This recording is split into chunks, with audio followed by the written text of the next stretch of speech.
Amém? Especialmente aos jovens estudantes do nosso querido Instituto Bíblico do Norte. Quero aproveitar esse instante para agradecer desde já o convite que o reverendo Mariano, diretor do IBN, estendeu. Eu tive a oportunidade de estar aqui alguns anos atrás, no encontro de pastores e seus filhos, mas é a primeira ocasião em que eu posso dirigir a palavra para esse Instituto Bíblico do Norte. E quero aproveitar e saudar também o presidente do Conselho Deliberativo, reverendo Digleiton, o nosso capelão, o reverendo Suetônio, desculpe. Mas pelo menos acertei o S, né, Suetônio? Suetônio é muito melhor do que Sóstenes, na história demonstra isso, viu? Também o nosso irmão presbítero Alexandre, que é presidente do Sínodo, reverendo Milton, presidente do presbitério, e os demais queridos colegas pastores. Eu quero trazer uma palavra de saudação em nome do Sínodo da Paraíba, que tem sempre estado junto do IBN em momentos da sua história, também em nome do Mackenzie e da Igreja de Tambaú. Eu quero dizer para vocês que eu estou muito feliz de estar aqui hoje. Eu sei que pregadores normalmente dizem isso, mas eu vou explicar as duas razões. É porque faltou pouquinho assim para eu vir estudar no IBN. Na década de 80, quando Deus me deu a oportunidade de conhecer o Senhor Jesus Cristo, eu tive muita vontade de conhecer a Bíblia, logo nos primeiros meses, na verdade, da minha fé. E me intensifiquei nos estudos da Palavra de Deus, até que chegou um ponto em que eu tive vontade de ir para um lugar onde eu pudesse estudar a Palavra de Deus. Na época, eu era pastoreado pelo reverendo Ismael Feijó de Mello, não sei quantos aqui tiveram a oportunidade de conhecê-lo, aqui mesmo nessa região de Garanhuns. E o reverendo Ismael Feijó, com muito carinho, sabendo que eu tinha passado para o curso vestibular para o curso de psicologia na capital, disse: meu filho, vá fazer um instituto bíblico lá mesmo, tem um instituto bíblico interdenominacional, você não tem certeza ainda se vai ser um obreiro presbiteriano, se você quer ser um pastor presbiteriano. E eu disse: mas tem um Instituto Bíblico do Norte, não tem, reverendo? E eu queria vir para cá, na verdade. Eu sei que ele já está falecido, não vai poder defender-se, mas a culpa é dele. Depois, quando Deus me chamou realmente para o ministério, eu fui para o Seminário Presbiteriano do Norte, me formei ali em 1987. Eu sei que alguns de vocês não estavam sequer nascidos naquela ocasião. E tive o prazer de ser colega de dois queridos irmãos oriundos dessa casa. O irmão mais velho do reverendo Milton, o reverendo Norvaldo Oliveira, missionário, homem de Deus, e o reverendo Jonas Valente, que também veio aqui do IBN. E eu quero dizer que quando a gente chegou no seminário Presbiteriano do Norte, eles vindo daqui, eu vindo do Betel, nós, sem dúvida alguma, tivemos a percepção do que estávamos ali fazendo. A banca de estudo, o horário para todas as coisas, as tarefas que nós tínhamos que fazer no estudo aqui no Instituto Bíblico, aqui ou lá em João Pessoa, nos deram algumas vantagens, porque alguns que tinham vindo direto para o seminário, muitas vezes tinham que ter aquela mudança de mentalidade para entender qual era o foco deles ali. Mas principalmente o Instituto Bíblico alimentou a nossa vida devocional. A nossa vida devocional. Para nós não era de modo algum pesado interromper as nossas aulas todos os dias, de segunda a sexta, às 10 horas da manhã, sob a liderança do reverendo Francisco Leonardo, e termos o nosso culto. Porque era assim que a gente fazia no Instituto Bíblico. Então eu fico muito feliz de poder voltar a essa casa de preparação de evangelistas, educadores cristãos, porque eu sei o quanto isso é importante para a Igreja Presbiteriana do Brasil. Nós, às vezes, nos preocupamos com a formação dos pastores, devemos nos preocupar, mas o trabalho que é feito pelos evangelistas e pelos educadores cristãos no Brasil inteiro é um trabalho inestimável. De modo que eu fico muito feliz de estar aqui. Quando Mariano me convidou, eu imediatamente me coloquei à disposição, e para mim não foi de maneira alguma, Mariano, sacrifício ou peso. Eu fico muito feliz de estar aqui. Amanhã logo cedo irei de volta, porque tenho um casamento para fazer em João Pessoa, e de lá voltarei para São Paulo, e essa tem sido a minha vida, indo e voltando de São Paulo para João Pessoa. Há um segundo motivo também, porque eu estou muito feliz em estar aqui. É porque eu fico sempre muito admirado como, ao longo da história, Deus usou homens e mulheres que, sem entender tudo, eles não entendiam tudo, era impossível que eles entendessem todo o propósito de Deus em fundar, por exemplo, um instituto bíblico como esse. Quando a gente anda em lugares como o Mackenzie, como o IBEL, como o Seminário Prestando do Norte, como esse instituto bíblico, e a gente vê em algumas paredes fotografias de missionários, como aquelas que fundaram esse instituto bíblico, eu fico sempre imaginando que hoje você é a resposta de Deus para algumas orações que esses homens e essas mulheres fizeram no passado. Eles não sabiam o seu nome, eles não sabiam quem você era, mas eles pediram que Deus enviasse obreiros para a sua seara. Você é a resposta de oração. Eu fico muito feliz por esse momento também na história do IBN, em que Deus tem trazido tantos jovens, tantos rapazes, tantas moças, casais, para serem formados evangelistas e educadores cristãos na Igreja Prestando do Brasil. Que Deus abençoe muito vocês. Me dá muita saudade, porque me faz lembrar os primeiros dias de Instituto Bíblico e de seminário. Quantos sonhos, quantos desejos, quantas vontades nós tínhamos de servir a Deus com o fervor, com a paixão de quem foi chamado pelo Senhor. E é hoje uma alegria muito grande quando a gente é revigorado, os pastores que têm mais tempo de ministério, quando vemos vocacionados como vocês. Que Deus os abençoe muito. Eu desejo que esse semestre seja muito abençoado, que vocês aprendam muito, mas principalmente aprendam a caminhar com Deus. Caminhar com Deus é para o que Deus chamou vocês para estar aqui. Todo o restante é importante, mas caminhar com Deus é o mais importante de tudo. Eu gostaria de convidá-lo para abrir a palavra do Senhor em Atos capítulo 11, a partir do verso 19. E como eu costumo dizer, esta é a ocasião em que a certidão de nascimento da igreja foi lavrada no cartório da história. Atos capítulo 11, verso 19 a 26, certamente não foi o momento em que a igreja começou, mas foi o momento em que a certidão de nascimento da igreja foi lavrada no cartório da história. Você vai entender à medida que nós formos lendo e expondo a palavra, porque assim diz a palavra do Senhor. Então os que foram dispersos, por causa da tribulação que sobreveio a Estevão, se espalharam até a Fenícia, Chipre e Antioquia, não anunciando a ninguém a palavra, senão somente aos judeus. Alguns deles, porém, que eram de Chipre e de Cirene, e que foram até Antioquia, falavam também aos gregos, anunciando-lhes o evangelho do Senhor Jesus. A mão do Senhor estava sobre eles, com eles, e muitos, crendo, se converteram ao Senhor. A notícia a respeito deles chegou aos ouvidos da igreja que estava em Jerusalém, e enviaram Barnabé até Antioquia. E tendo ele chegado, e vendo a graça de Deus, alegrou-se, e exortava a todos a que, com firmeza de coração, permanecessem no Senhor. Porque ele era um homem bom, cheio do Espírito Santo e de fé, e muita gente se uniu ao Senhor. E partiu Barnabé para Tarso à procura de Saulo, e tendo-o encontrado, levou para Antioquia, e por todo um ano se reuniram naquela igreja e ensinaram numerosa multidão. Em Antioquia foram os discípulos pela primeira vez chamados cristãos. Que Deus abençoe a sua palavra lida. Amém. Vamos ter ainda uma palavra de oração juntos?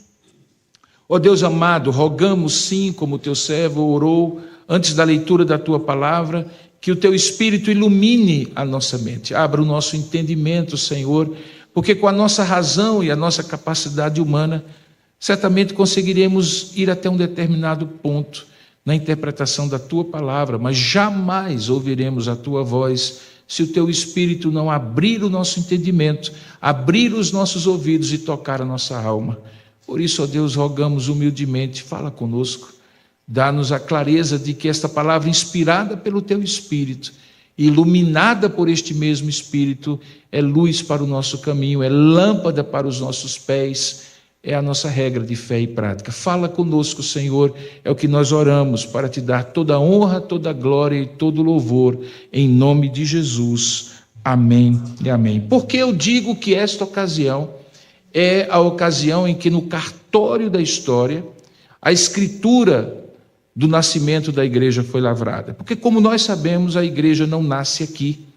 Ela também não nasce no dia de Pentecostes, quando o Espírito Santo é derramado sobre toda a carne e ali 3.000 pessoas começam a chamar de Igreja Mãe de Jerusalém, em cumprimento a Joel capítulo 2, versos 28 a 32. Também não sabemos que não foi quando o Senhor Jesus, em Mateus capítulo 16, depois daquela confissão petrina, disse: edificarei a minha igreja sobre esta rocha, que tinha a ver com a pessoa dele, com a confissão de Pedro, e as portas do inferno não prevalecerão sobre ela. Nós sabemos que a igreja, na nossa teologia reformada, sempre existiu como povo da aliança, na antiga aliança e na nova aliança também. No entanto, nós vemos em momentos como esses que eu acabei de mencionar, que há um crescente de coisas que vão na história da igreja, do povo de Deus acontecendo, para que este momento se consolide. Paulo, escrevendo aos Colossenses, diz que havia um mistério que estivera oculto e que se revelava quando, naquele momento, tendo ele consciência de ter sido chamado como apóstolo aos gentios, via Deus trazendo para perto os que estavam longe, os gentios, e reunindo-os aos que estavam perto, os judeus, povo da antiga aliança, e formando entre eles um único povo, debaixo de um único rei e senhor, que é o Senhor Jesus Cristo. Nessa ocasião, fica claro que, como diz a última frase do texto que nós lemos, que essa identidade de um novo povo ficou claramente definida na mente dos que faziam parte da igreja e também, provavelmente, na mente da sociedade que os rodeava. Os historiadores e exegetas dizem que essa palavra cristãos, cristianoi, era para alguns um apelido, um pejorativo, porque alguns deles se diziam pequenos cristos, como seguidores de Cristo. Mas eles próprios se identificavam como aqueles que, diferentemente do que estava acontecendo até então, não eram apenas uma seita do judaísmo, como os fariseus ou os saduceus, mas o cumprimento das promessas que Deus havia feito a Abraão, Isaque e a Jacó, e como cumprimento do propósito de Deus de fazer um povo entre os gentios e entre os judeus. Mas como é que isso acontece? Como é que esta última frase se constitui na lavratura da escritura do nascimento da igreja do ponto de vista histórico, no cartório da história? Ela acontece com algo que é comum na palavra de Deus. Ela acontece quando Deus, que pode fazer todas as coisas sozinho, conta com homens e com mulheres como colaboradores. Eu costumo chamá-los de catalisadores. Catalisador é aquela substância química que faz com que duas substâncias diferentes, quando postas em contato de alguma maneira uma com a outra, produzam uma reação mais rápida daquilo que eventualmente seria mais lento.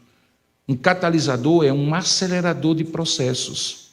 É aquele que junta até coisas que são diferentes para produzir uma terceira, diferente das duas originais, mas num poder, numa velocidade que não seria possível se não houvesse essa substância catalisadora.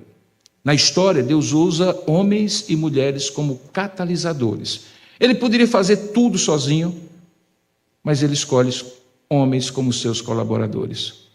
Isso me faz lembrar, por exemplo, quando os meus filhos eram pequenos. O mais velho, particularmente, Micael, que hoje tem 33 anos, eu tinha naquela época um carro e resolvi ensiná-lo a lavar um carro. Eu não sei quantos colegas aqui conseguiram ensinar os seus filhos a lavar o carro.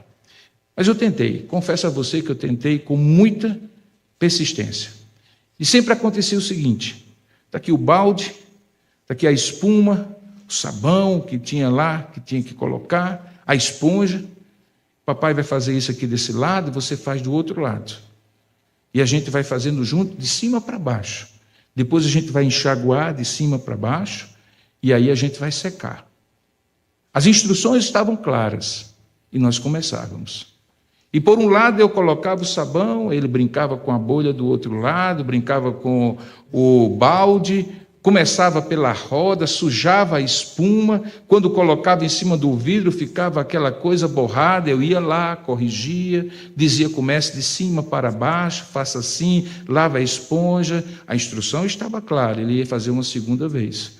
E da segunda vez ele inventava uma outra forma heterodoxa de fazer, e eu muitas vezes ficava me pensando, por que eu não lavo esse carro logo sozinho? Porque quando chegava na hora de enxaguar, enquanto eu estava enxaguando de um lado e passava para o outro, ele via para o lado oposto, pequenininho ainda, e ensaboava a segunda vez, porque achava que uma só não era suficiente. Eu ficava me perguntando, por que eu não lavo logo esse carro sozinho? Às vezes eu fico pensando que, obviamente, numa linguagem antropomórfica, Deus se pergunta, por que eu não faço logo essa obra sozinho? Mas desde sempre, Deus usa homens e mulheres como catalisadores. Nesse texto, existe um homem, um dos meus heróis do Novo Testamento, talvez a figura mais subestimada de todo o Novo Testamento, devido à sua importância. O nome dele é Barnabé. Preste atenção ao texto. Houve uma perseguição decorrente, diz o verso 19, da tribulação que sobreveio a Estevão, aquele diácono pregador, a partir da qual todos se dispersaram com a roupa no corpo, como nós costumamos chamar, saindo de Jerusalém para não morrer na perseguição que se abateu sobre a igreja. Havia dois grupos ali. O primeiro é caracterizado já no versículo 19, dizendo que vieram da Fenícia, ou se espalharam até a Fenícia, Chipre e chegaram a Antioquia da Síria. Eles eram o grupo daqueles que anunciavam a ninguém a palavra, a não ser somente aos judeus.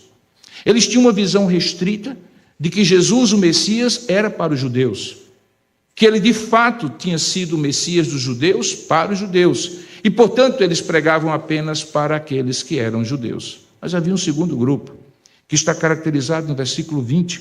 Diz assim, alguns deles, porém, que eram de Chipre, a ilha que de origem era também a ilha de João Marcos e de Barnabé, e de Cirene, aquela colônia africana do norte da África. E eles também foram até Antioquia, porém, eles falavam também aos gregos, anunciando-lhes o evangelho do Senhor Jesus. Eles não eram do grupo dos judeus que falavam aos judeus, eles eram do grupo dos judeus que falavam aos gentios. Essa situação era potencialmente explosiva, porque ainda nós estamos numa fase de transição em que os judeus eram ciosos da sua origem judaica e os gentios não compreendiam bem como eles poderiam chegar a ser cristãos sem passar pelo pit stop, pela parada obrigatória como judeus. Na verdade, houve até um grupo muito forte, você já conhece o nome, os judaizantes, que enfatizaram tanto essas coisas que acabaram provocando o primeiro concílio universal em Jerusalém, em Atos capítulo 15, produto de uma visão mais restrita, diferentemente daquela que o segundo grupo pensava quando olhava para as nações, como sendo as nações para onde todo o povo de Deus foi enviado como testemunha. Perceba que essa situação é explosiva. É semelhante a uma igreja que tem alguns membros fundadores e um grande influxo de novos membros chega ali para congregar e eventualmente tomar a liderança. Aquele momento ali era um momento em que certamente havia um potencial para conflito. E por conta disso, diz o texto, que alguns, sabendo do que estava acontecendo no versículo 22, a notícia a respeito deles chegou aos ouvidos da igreja que estava em Jerusalém, e eles enviaram um emissário apostólico. Barnabé é o primeiro emissário apostólico enviado com a autoridade dos apóstolos, sem ser apóstolo, para ver o que havia de apostolicidade naquilo que estava acontecendo. Algo semelhante havia acontecido no capítulo anterior, quando Pedro, na cidade de Jope, pregou aos gentios na casa de Cornélio e eles se converteram. E o Espírito desceu sobre eles e aquilo causou tanto espanto que os demais apóstolos em Jerusalém convocaram Pedro para dar explicações do que tinha acontecido. Aqui aconteceu o contrário. Como não havia nenhum apóstolo envolvido, eles enviaram alguém em nome dos apóstolos para verificar o que estava acontecendo. E é aqui que surge a história gloriosa da participação de Barnabé. Barnabé é uma figura muito curiosa no livro de Atos dos Apóstolos. Ele aparece logo um pouquinho antes daquele episódio trágico de Ananias e Safira, no começo do livro, quando eles vendem uma propriedade, omitem o valor, retêm o valor e dizem ter mandado aos pés dos apóstolos o valor completo. E você conhece a história. Pedro descobre, discernindo pelo Espírito Santo, o engodo, e eles são fulminados aos pés dos apóstolos. Pois bem, Lucas, para fazer um contraste com esse episódio trágico, conta poucos versículos antes a história de Barnabé, que até então era conhecido apenas como José. Ele também vende um terreno, mas ele, diferentemente de Ananias e Safira, ele coloca aquilo que ele recebe integralmente ao serviço da igreja. E ele o faz de maneira tão dedicada, tão generosa, que ele recebe um cognome, um apelídio, Barnabé, aquele que é filho da exortação, filho do encorajamento, filho da consolação. Ele passa então a ser conhecido como José Barnabé, o homem que aparece ali e logo na narrativa de Lucas submerge e não aparece nunca mais, a não ser quando um outro importante momento é narrado por Lucas. Nós estamos agora em Atos capítulo 9. O maior perseguidor da igreja, Saulo de Tarso, está ali com cartas precatórias saindo de Jerusalém, indo para Damasco para arrastar presos aqueles que, depois de Estevão ter morrido, poderiam ser cristãos e levados ao martírio também. No caminho, você conhece a história, Deus aparece para ele, Jesus Cristo aparece para ele e o transforma de um perseguidor ao grande apóstolo Paulo. Ele chega em Damasco e começa a pregar o evangelho ali. E quando ele chega a Damasco e começa a pregar o evangelho, ele cria dois problemas para ele mesmo. Aqueles seus antigos aliados começam a ficar irritados porque ele mudou de lado.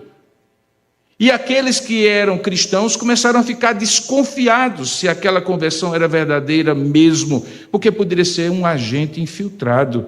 E aquilo tudo poderia ser, na linguagem de hoje, muito fake. Quem é que coloca Saulo de Tarso debaixo do braço, leva para Jerusalém, chega para os apóstolos e diz assim: o menino se converteu mesmo. Ele é crente mesmo.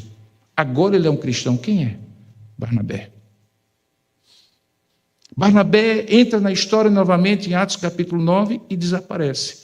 E ele só vai reaparecer aqui, nesse texto.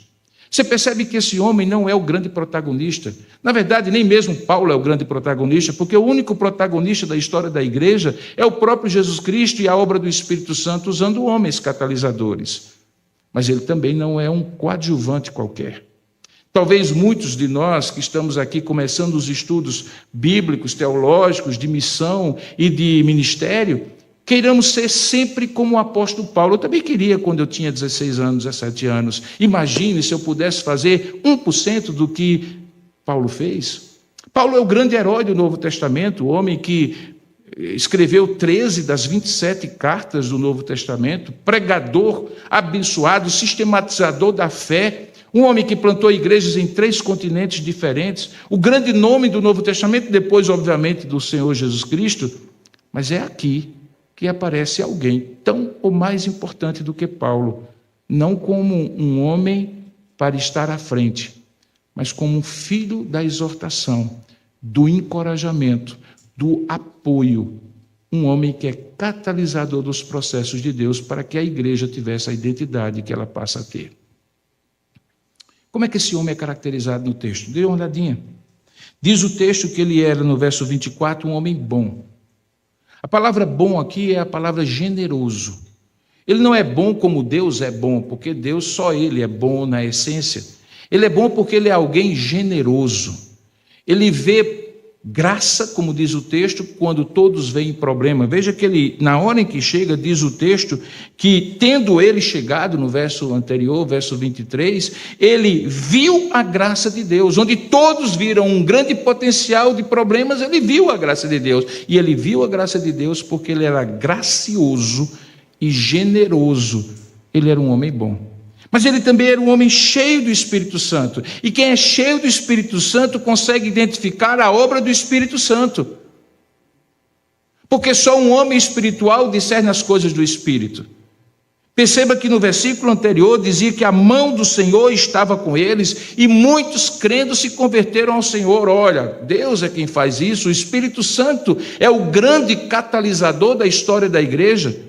E quando ele é o grande catalisador, ele usa catalisadores que identificam quem ele é e o que ele está fazendo. E era isso exatamente a descrição que Lucas fazia dele. Ele era um homem bom e cheio do Espírito Santo. E também um homem cheio de fé. E como consequência, quando o grande catalisador divino, que é o Espírito Santo, usa homens que também se dispõem a ser catalisadores, a mesma obra que já estava boa se torna melhor. Veja a descrição semelhante que Lucas faz. Antes de Barnabé chegar, dizia no verso 21, a mão do Senhor estava com eles e muitos crendo se converteram ao Senhor. Depois que Barnabé chega, também é dito no verso 24, e muita gente se uniu ao Senhor. Porque Deus usa como grande catalisador do seu Espírito, também homens e mulheres que são instrumentos dele. E quando isso acontece algo maravilhoso. O resultado final de que a partir daquele momento, aquela comunidade de gente dispersa, exilada, sem muita identidade daquilo que eles eram de fato, igreja do Senhor, se fundiu numa consciência coletiva. Todos começaram a entender, eles são pequenos cristos, nós somos pequenos cristos, nós somos imitadores. Até agora nós éramos chamados de os nazarenos, ou aqueles que eram do caminho, mas nós na verdade estamos na terra para ser pequenos cristos, não no sentido redentivo, mas no sentido missional. Nós somos hoje aquilo que Cristo começou a ser, porque nós continuamos a obra que Ele mesmo disse, assim como o Pai me enviou a vós, eu vos envio e vos nomeio para que vades e deis fruto. Por que isso aconteceu? Por causa da ação do Espírito. Mas a ação do Espírito por meio de quem? A ação do Espírito por meio de homens como Barnabé. O que é que você faria, meu jovem, minha jovem, se você estivesse numa igreja com um crescimento tão abençoado como esse, sentindo que Deus está lhe usando, percebendo que Deus lhe colocou naquele momento da história em que Ele está fazendo coisas grandes e você está participando deles, o que é que você faria? Provavelmente você diria, vou continuar fazendo isso, e fazendo mais, e cada vez mais. Mas uma das características de um catalisador é o reconhecimento dos seus limites e a abertura para a colaboração de outros. Veja, do meio da história, como se nada tivesse sido tão glorioso até agora, diz o texto, e partiu Barnabé para Tarsis à procura de Saulo. Por favor, me explique, o que é que isso tem a ver com o que estava acontecendo antes? Nada. Parece que foi posto aqui sem sentido. É uma interrupção. Está vindo num crescente dizendo como Deus usou aqueles primeiros homens e mulheres dispersas, depois como Deus usou Barnabé, como a obra de Deus estava prevalecendo, aquilo que era bom se tornou ótimo, aquilo que era grande se tornou maior ainda, e de repente, Lucas para e diz, e partiu Barnabé para Tarsis à procura de Saulo. Por que ele fez isso? Porque lá no capítulo 9, ele conheceu aquele homem, ele ouviu o testemunho daquele homem, que depois ele repete mais 2 vezes no livro de Atos, de como Deus chegou para ele, ou particularmente para um Ananias, e disse depois para ele, ele entendeu que era propósito de Deus, vai porque este é para mim um instrumento escolhido para levar o meu nome perante Israel, os reis da terra, e eu lhe mostrarei quanto importa padecer pelo seu nome, pelo meu nome. Esse homem era Paulo, e agora Barnabé vai à procura dele. Barnabé entendeu que ele tinha um propósito, mas também tinha um limite. Tudo aquilo que a gente pode fazer bem feito no reino de Deus, a gente faz melhor quando faz com outros. Entenda isso. O ministério nunca é uma ação, nem uma obra isolada. Até nós sermos quem nós somos e fazer o que nós conseguimos fazer, muitos contribuíram com a nossa formação. Vocês estão aqui no seminário, no Instituto Bíblico, e vocês não têm ideia do quanto vocês vão carregar com vocês, do que cada professor, vai ensinar com palavras e com gestos, com atitudes e com exemplo. Vocês não vão ter ideia, a não ser depois, de como essa disciplina, os momentos que muitas vezes são desagradáveis, em que nós temos que corrigir atitudes, moldar o nosso caráter pela direção, ouvir o capelão, sendo consolados, mas também exortados, como isso forma o nosso caráter. Vocês não têm ideia hoje, terão mais ainda depois, de como essa convivência com colegas que pensam diferente, alguns que são irritantes, ou você é o irritante do colega, seja como for, que nem sempre é tudo em paz e da maneira mais harmoniosa, e aquele homem e aquela mulher está sendo usada por Deus na sua formação. E aí, em determinado momento, lá na frente, quando você estiver desenvolvendo um ministério e pensar assim, rapaz, eu precisava tanto de uma pessoa aqui para trabalhar comigo, aí você de repente lembra aquele colega do tempo do IBN, e você sai de onde você estiver à procura do seu Saulo. Mas você só fará isso se você for um homem ou uma mulher boa, cheia de fé, cheia do Espírito Santo, que conhece os seus limites, que não faz a sua vida ser um ministério personalista, que entende que o corpo de Cristo é uma multiplicidade de dons, de talentos, de chamados, de serviços, de missões, em que nós sempre estamos em coordenação do grande Espírito que nos une e que nos comissiona, o Espírito catalisador, o Espírito Santo. Por isso Barnabé saiu.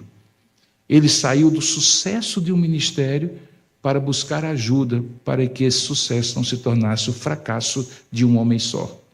O texto diz que ele encontrou, no versículo 26, e o levou para Antioquia. E o que eles fizeram? Mais do mesmo. Barnabé não convidou Saulo para fazer algo diferente. A obra era a mesma, mas para fazer com mais consistência, com mais abrangência, com mais profundidade, com mais poder, com mais capacidade que Deus havia dotado também Saulo a fazer. O texto diz que por todo um ano se reuniram naquela igreja e ensinaram agora, não muita gente, o termo aqui já muda, ensinaram numerosa multidão, fazendo mais do mesmo. Mas porque agora havia Saulo, eles também aprenderam a fazer mais do que o mesmo. O mais do que o mesmo é quando a gente ombreia com outros, quando a gente chama para perto, ou quando a gente vai para perto para ajudar o outro no ministério. O resultado, então, é esse. Em Antioquia, foram os discípulos pela primeira vez chamados cristãos. Você consegue entender que isso que é dado como declaração final do texto é consequência de todo esse processo que Deus usou, inclusive da pessoa de Barnabé e depois de Saulo? Se você não conseguir entender isso, querido, você também não vai entender porque que em Atos capítulo 13, Deus transformou toda essa pequena ou numerosa multidão na igreja multicultural de Antioquia, a primeira expressão do propósito mais abrangente de Deus, de usar a igreja de Cristo para alcançar as nações. Lembre que lá em Atos capítulo 13, eles estavam orando e servindo ao Senhor, e aquela grande equipe pastoral, que já não era mais Saulo e Barnabé, havia outros servindo, jejuando e orando ao Senhor, quando o Espírito Santo disse: separai-me agora. Quem? Barnabé e Saulo. E a partir daí eles foram enviados aos gentios. Deus que trouxe, Deus agora envia. Mas não antes de fazer a obra de consolidação da identidade da igreja de Cristo em Antioquia. Como nós podemos aplicar esse texto a nós? Como é que nós podemos compreender que, ainda que Paulo sendo o único na história, ainda que Barnabé sendo o único na história, nós conseguimos dizer assim: eu quero ser como? Sim, porque acredite você, quando em formação você está, nós sempre temos modelos de ministério. Não existe nenhum pastor formado aqui que, quando seminarista ou estudante de instituto bíblico, não olhava para um pregador ou para um doutrinador, ou para um pastor, para um escritor de livro e não diria: eu quero ser como. Não há pecado em querer ser como, embora você vai ser o único. Mas você vai querer ser como quem e por quê? Eu quero lhe desafiar a você hoje à noite, dizer assim: eu quero ser como Barnabé. Porque há muitos que querem ser como Paulo. Mas cada vez mais a igreja de Cristo precisa de Barnabés. E o que são as características de um Barnabé? É alguém que está pronto a servir a Deus quando Deus quer tirá-lo do anonimato para o centro da história. Barnabé só aparece poucas vezes no livro de Atos, mas nenhuma delas foi irrelevante. Todas as vezes que Barnabé apareceu, coisas maravilhosas aconteceram. Sabe por quê? Porque Deus quer usar pessoas, tirando-as do anonimato, para momentos importantes da história, inclusive você. Peça a Deus: Senhor, eu quero ser como Barnabé. Peça também: Senhor, eu quero ser como Barnabé, para que eu não tenha necessariamente que ser o principal da equipe, o titular da equipe. Porque como Deus tem chamados diferentes, não haveria Paulo se não houvesse Barnabé. Lembre bem disso. E não apenas no momento do chamado em Atos capítulo 9, mas em outros momentos muito difíceis, como por exemplo na primeira divergência entre eles, em que ficou claro sim que Paulo tinha uma razão na sua inflexibilidade, no compromisso, na determinação que João Marcos deveria ter. Mas lembre que lá no final da história de Paulo, é ele que pede para que Marcos seja ali enviado, porque ele seria muito útil. E qual era a grande questão entre Paulo e Barnabé na primeira viagem? João Marcos é inútil, Barnabé. Não levam mais comigo na segunda. E João Marcos certamente era útil desde aquele momento, mas só foi visto como útil por Barnabé e não por Paulo. Perceba que Paulo tinha razão, mas Barnabé também. Sabe por quê? Porque às vezes quem está à frente consegue ver às vezes só a obra que tem que ser feita.